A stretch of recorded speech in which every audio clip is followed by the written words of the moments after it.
अनमोल थाती।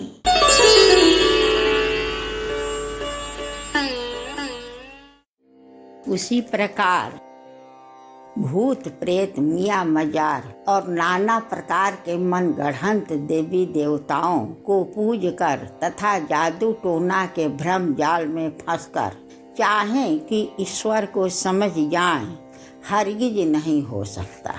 पतिव्रता स्त्री को एक ही पति का ही सहारा लेना पड़ेगा।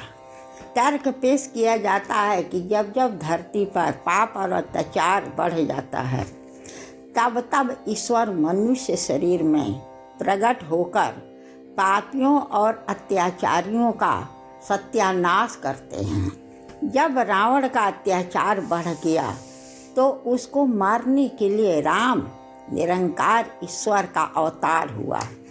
बात बिल्कुल समझ में नहीं आती। स्वयं सिद्ध है कि किसी भी वस्तु को बनाने में ज़्यादा श्रम और साधन लगता है, बिगाड़ने में रंच मात्र। जैसे घड़ी अगर बनाई जाए तो समय बहुत लगेगा और यदि बिगाड़नी हो तो एक मामूली सी छोटी हथौड़ी की एक चोट ही काफ़ी है। रावण को जब पैदा करना था यानी बनाना था तो भगवान को अवतार लेने की ज़रूरत नहीं पड़ी और मारने के लिए अर्थात बिगाड़ने के लिए ज़रूरत पड़ गई। क्या बचकाना तर्क है। रावण कोई पहाड़ था कि पर्वत? अगर पहाड़ और पर्वत था तो भी अवतार की क्या ज़रूरत थी जब निराकार भगवान सर्वशक्तिमान हैं। पृथ्वी कितनी बड़ी है और पृथ्वी से 13 लाख गुना सूर्य बड़ा है और सूर्य से भी लाखों करोड़ों गुना बड़े बड़े ग्रह इस ब्रह्मांड में चक्कर लगा रहे हैं। अगर भगवान चाहें तो बिना अवतार लिए ही इन ग्रहों को पलक गिरते ही राख में परिणत कर दें और करते रहते हैं। उस सर्वशक्तिमान परमेश्वर के सामने रावण तो एक मच्छर के समान भी नहीं था। उसको मारने के लिए उसको अवतार लेने की क्या जरूरत थी। अतः राम और कृष्ण मानव शरीर में महामानव थे, पुरुषोत्तम थे, जिन्होंने रावण और कंस ऐसे आतताइयों को ईश्वर आज्ञा से मारा और समाज के सामने एक आदर्श की स्थापना की। आधुनिक यूरोपीय विद्वान का जो विकासवाद का सिद्धांत है कि आदमी बंदर की संतान है, शायद भारतीय पौराणिक अवतारवाद का ही स्वरूप है।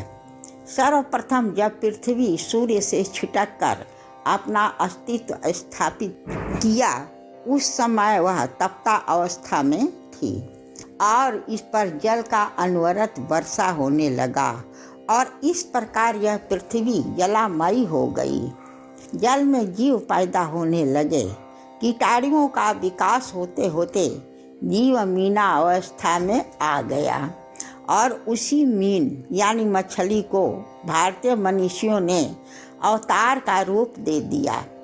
जल बरसना कम हुआ, जमीन की शक्ल प्रकट होने लगी, तो ऐसे जीव की जरूरत थी जो जल में भी रहे और जमीन पर भी चले।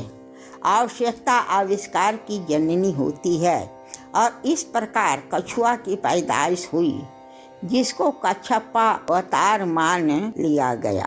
जमीन और ज़्यादा नंगी होने लगी तो सूअर बनने लगे जिसको बारह अवतार नाम पड़ा और विकास हुआ तो आदमी का हाथ पैर और बंदर तथा शेर के मुंह वाले लोग पैदा होने लगे जिसको नरसिंहा अवतार कहा गया।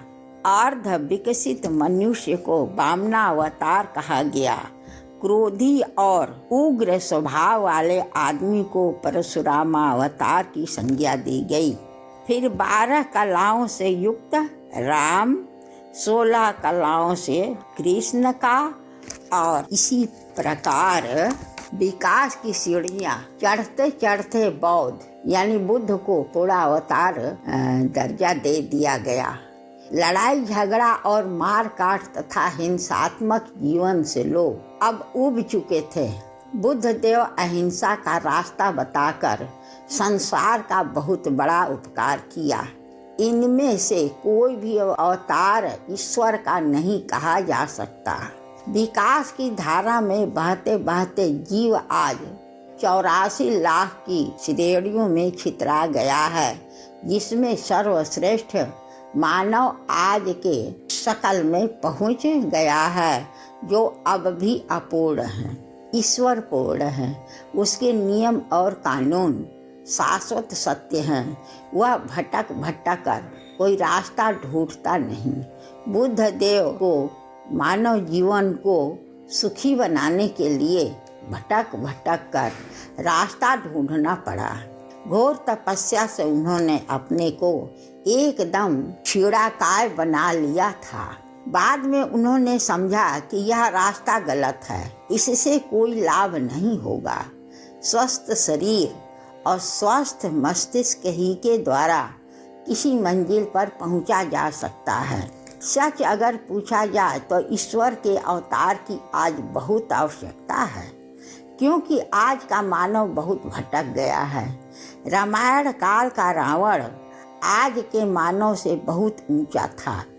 जगत माता सीता को उठा कर ले तो गया, लेकिन इस कुकृत्य से वह कितना भयभीत था, समझने और चिंतन करने का विषय है। आज के रामायण और लीलाओं के माध्यम से उसके मुंह से चाहे कुछ भी कहलवा दिया जाए, लेकिन उसकी बलिष्ठ भुजाएं कभी भी अनाधिकार या अश्लील चेष्टाओं के साथ उस मात्र शक्ति के अंग स्पर्श के निमित्त अग्रसर नहीं हुई।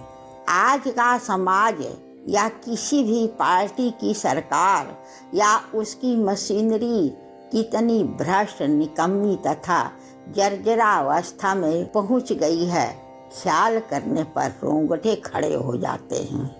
जीवन से अरुचि पैदा होने लगती है।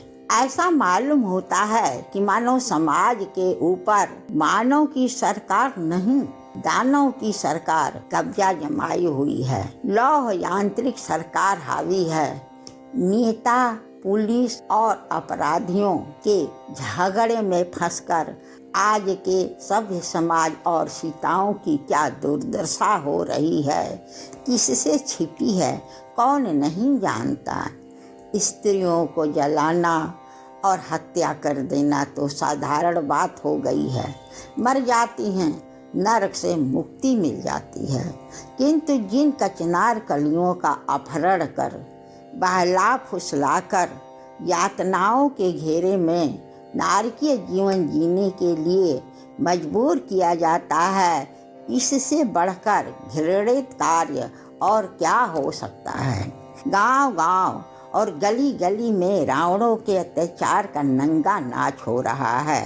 अगर आज और इसी समय तुरंत ईश्वर का अवतार नहीं होता तो समझ लो ईश्वर कभी भी अवतार नहीं लेता। सब कपोल और कल्पित कथाएं हैं। कहने के लिए तो आज भारत के धरती रूपी उर्वरा खेत में 20 यानी 1 कोड़ी भगवान अवतरित हो गए हैं, फिर भी मानव चरित्र दिन पर दिन गिरता ही जा रहा है।